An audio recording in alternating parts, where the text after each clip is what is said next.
दोस्तों, आज की क्लास में हम लोग समष्टि अर्थशास्त्र के बारे में जानेंगे। व्यष्टि अर्थशास्त्र या सूक्ष्म अर्थशास्त्र तथा समष्टि अर्थशास्त्र या बृहद अर्थशास्त्र किसे कहते हैं। यह क्लास मुख्य रूप से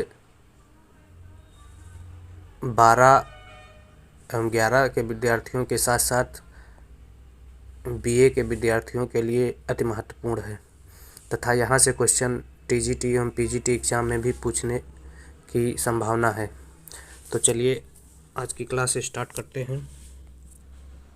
पहले जान लेते हैं समष्टि अर्थशास्त्र या माइक्रो इकोनॉमिक्स या सूक्ष्म अर्थशास्त्र क्या है। तो व्यष्टि अर्थशास्त्र या सूक्ष्म अर्थशास्त्र, इसके प्रतिपादक रेगनर फ्रिश थे। व्यष्टि अर्थशास्त्र के बारे में बताया जाता है कि जब आर्थिक समस्याओं अथवा आर्थिक मुद्दों का अध्ययन व्यक्तिगत उपभोक्ता या व्यक्तिगत उत्पादक जैसे छोटी छोटी आर्थिक इकाइयों को ध्यान में रखकर किया जाता है तो उसे व्यष्टि अर्थशास्त्र कहते हैं। अर्थात जब अर्थव्यवस्था में आर्थिक मुद्दों को छोटी छोटी इकाइयों में बांटकर उसका अध्ययन किया जाता है तो उसे व्यष्टि अर्थशास्त्र कहते हैं। माइक्रो शब्द ग्रीक भाषा के माइक्रोस शब्द से बना है जिसका अर्थ होता है छोटा। व्यष्टि अर्थशास्त्र के प्रमुख इकाइयाँ व्यक्तिगत उपभोग, परिवार, उत्पादक इकाइयाँ, फर्म, उद्योग, मजदूर, साहसी आदि व्यष्टि अर्थशास्त्र की प्रमुख इकाइयाँ हैं। अगला समष्टि अर्थशास्त्र या बृहद अर्थशास्त्र, इसके भी प्रतिपादक रेगनर फ्रिश को ही माना जाता है। माइक्रो या समष्टि अर्थशास्त्र ग्रीक भाषा के माइक्रोस से बना है जिसका अर्थ होता है बड़ा। अर्थात माइक्रो या समष्टि का अर्थ होता है बड़ा या बृहद। तो इस प्रकार से समष्टि अर्थात संपूर्ण अर्थव्यवस्था के स्तर पर आर्थिक समस्याओं अथवा आर्थिक मुद्दों का अध्ययन करता है। इसके अंतर्गत यह विचार किया जाता है कि किस प्रकार समग्र निर्धारित होते हैं, जैसे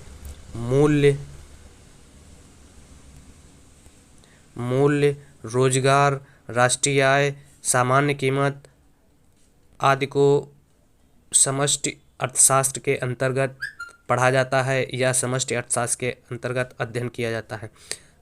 इस प्रकार से व्यष्टि एवं समष्टि अर्थशास्त्र की अलग अलग परिभाषा, प्रतिपादक और कौन कौन से क्षेत्रों को व्यष्टि या समष्टि अर्थशास्त्र के अंतर्गत रखा जाता है, इसके बारे में हम लोग जाना। अब हम लोग व्यष्टि और समष्टि अर्थशास्त्र के में क्या अंतर है इसके बारे में जान लेते हैं। तो व्यष्टि अर्थशास्त्र पहले व्यष्टि अर्थशास्त्र के बारे में जानेंगे। व्यष्टि अर्थशास्त्र व्यक्तिगत स्तर पर आर्थिक संबंधों अथवा आर्थिक समस्याओं का अध्ययन करता है, जैसे एक व्यक्तिगत फर्म, एक व्यक्तिगत गृहस्थ अथवा एक व्यक्तिगत उपभोक्ता। अर्थात व्यष्टि अर्थशास्त्र व्यक्तिगत या छोटे स्तर के बारे में अध्ययन करता है। इसके अलावा समष्टि अर्थशास्त्र संपूर्ण अर्थव्यवस्था के स्तर पर आर्थिक संबंधों अथवा आर्थिक समस्याओं के अध्ययन को व्यक्त करता है। इसके अंतर्गत राष्ट्रीय आय, रोजगार निर्धारण जैसे बृहद मुद्दों को पढ़ा जाता है या अध्ययन किया जाता है। दूसरा अंतर देख लेते हैं।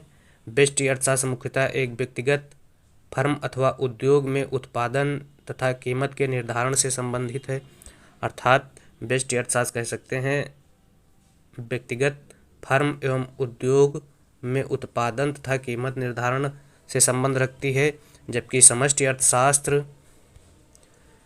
अर्थशास्त्र का संबंध मुख्यतः संपूर्ण अर्थव्यवस्था में कुल उत्पादन तथा सामान्य कीमत निर्धारण से होता है। ये क्वेश्चन पूछा जाता है, सामान्य कीमत निर्धारण किस अर्थशास्त्र के अंतर्गत पढ़ा जाता है या अध्ययन किया जाता है, तो इसको सामान्य कीमत निर्धारण समष्टि अर्थशास्त्र के अंतर्गत पढ़ा जाता है या सामान्य कीमत निर्धारण समष्टि अर्थशास्त्र की विषय वस्तु है।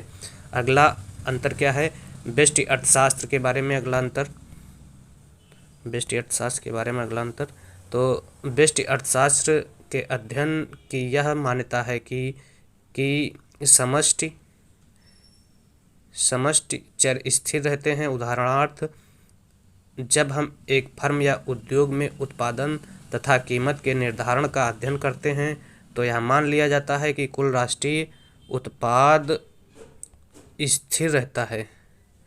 अर्थात व्यष्टि अर्थशास्त्र का जब अध्ययन किया जाता है तो समष्टि अर्थशास्त्र के उत्पाद को स्थिर मान लिया जाता है। इसी प्रकार से जब समष्टि अर्थशास्त्र का अध्ययन किया जाता है तो व्यष्टि अर्थशास्त्र के उत्पाद को स्थिर मान लिया जाता है। व्यष्टि अर्थशास्त्र समष्टि अर्थशास्त्र में अगला अंतर क्या है, समष्टि अर्थशास्त्र के अध्ययन में यह मान्यता है कि व्यष्टि चर स्थिर रहते हैं। उदाहरणार्थ, जब हम कुल राष्ट्रीय उत्पाद स्तर का अध्ययन करते हैं तो यह मान लिया जाता है कि आय का वितरण स्थिर रहता है।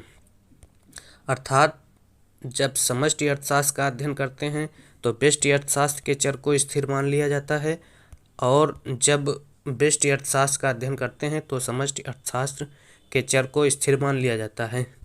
यह टॉपिक इस प्रकार से व्यष्टि अर्थशास्त्र परिभाषा, प्रतिपादक और व्यष्टि समष्टि अर्थशास्त्र में क्या अंतर है, कौन कौन सी इकाइयाँ व्यष्टि अर्थशास्त्र एवं समष्टि अर्थशास्त्र के अंतर्गत आती हैं, इसके बारे में हम लोग पढ़ा, जाना और व्यष्टि अर्थशास्त्र के बारे में हम लोगों ने समझा। इस प्रकार